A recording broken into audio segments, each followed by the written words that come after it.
So this is the Investigating Inks chromatography lab, and I have 4 pieces of paper here. You're supposed to use a paper towel, but what happens if you don't have a paper towel? It turns out that at my house, we only have blue paper towels and brown napkins. So I went and grabbed all these papers. This is a tissue paper, and you can see that the water is spreading out when I put some on tissue paper, which was expected. On copying paper, it doesn't do very much. Most copying paper has a plastic coating on it that makes it not very good for this. Here's some lined paper. And if you've ever heard of somebody leaving their backpack in the rain, you know lined paper might work out pretty well. So here you can see that the lined paper got soaked right away. And then I even got some mixed media, basically watercolor paper, and the water's just standing up on it. So what we want to use is a paper that's absorbent with water. So I'm going to show you both on the tissue paper and let's turn this around. And on the lined paper, how to do it. Now I put the other papers underneath. That's always a good idea to start with papers underneath. So scoot it over, perfect. Okay, I can't draw on my tissue paper unless I'm really, really careful. And you do have to use a pencil. So I'm gonna make some lines here. Just like the chart on the paper. And then on the lined paper, I don't really need lines because I have lines, but I do need to know what I'm going to do. So I'm going to be doing water, and then I went and got isopropanol. And so water, again, this is really hard to write on, and isopropanol, but it gives you one more thing to work with instead of just a paper towel or a white napkin. And then even this will work. What you're supposed to do is go grab a whole bunch of pens. I have this one, and I have this one, and what do I got? Another Sharpie. You want different types of pens. Here's a highlighter. So you just grab a whole bunch of different kinds of pens or different colors, and this is what you're going to do. So you're supposed to make a reasonably big circle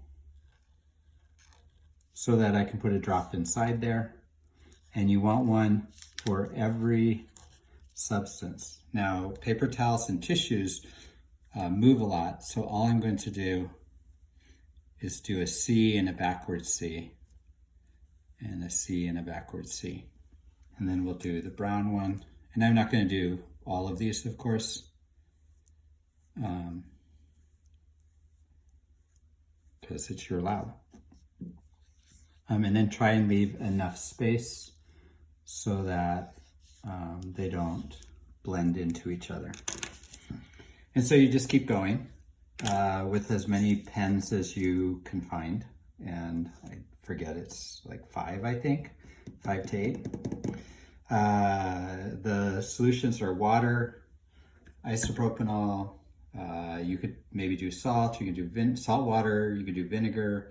If you have some cleaning solutions, particularly if there's some strange cleaning solutions like Goo Gone I have here at the house, you might try those too. And so you'll need several different solvents, 4 to 6, I think. Okay, now we need water. So water needs like a pipette or a medicine dropper. I'm actually using an open pen. I pulled out the pen part, and so now all I have is a tube. And the tube will hold water. And I tried it with the brush, and the brush feels like I'm just dabbing it, and I'm not getting a drop of water. So I'm gonna get a drop of water inside the tube, and then put it in the middle of my circles. And I usually do 2 drops.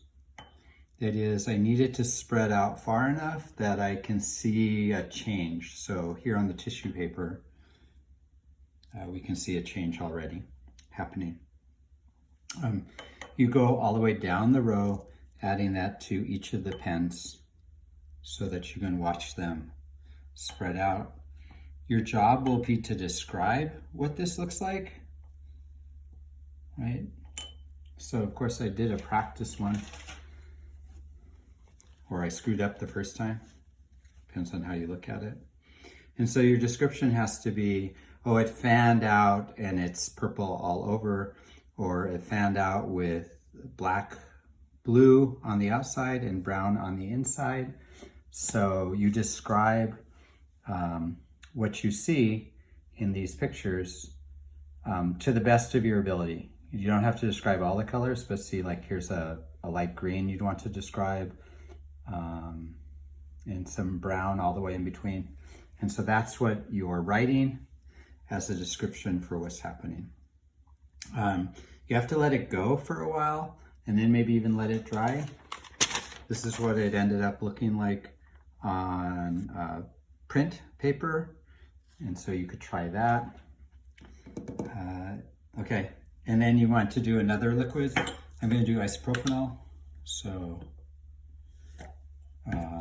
but you, like I said, salt water, vinegar. There's a list of things in the lab that you can try.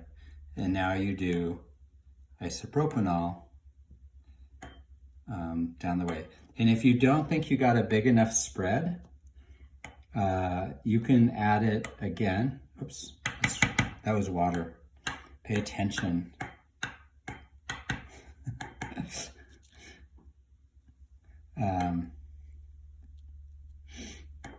And so add isopropanol. That's why, like, it's really good to just keep going down so that you don't mix up your liquids. So that's it. That's what the lab is about.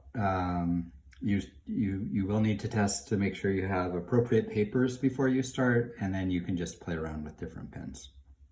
All right, that's the lab. I wanted to point out two things. One, I'm supposed to take a picture of this, and I didn't show you that you're supposed to label the side. So this would be purple Sharpie. On the tissue paper, writing all those words is going to be hard, so maybe what you want to do is just label it A, and then on the lab you can tell me, label it A. It is hard to write on this paper. And then say, oh, well, the first one is this, and the second one's this, and the third one's this. The third one, the second thing I wanted to point out was this blue right here, and right here, and right here, that's actually the ink on the paper. So please be careful to notice that the ink on the paper is not the same as the ink that we're interested in. We're actually just interested in this purple. Also, I have two terms. I have ink. Ink is what's inside here, and then I have dye. And so the dye here is a pinkish dye. And over here, we looked at this a little bit before. Let's go back to the older one that's dried. So when it's drying, I see better colors. Here I have a dark color, and that's one dye. And then I have a brownish or yellowish color, and that's another dye. And here I have this purple blue, almost black color that is the third dye. So there are three dyes inside here. Okay, so those were the two things. Please label both the solvent and the pen. And then when you're describing the colors, remember that the names are, the ink is what I started with, but now I have dyes. I have dark dye and a brown dye and a purple dye.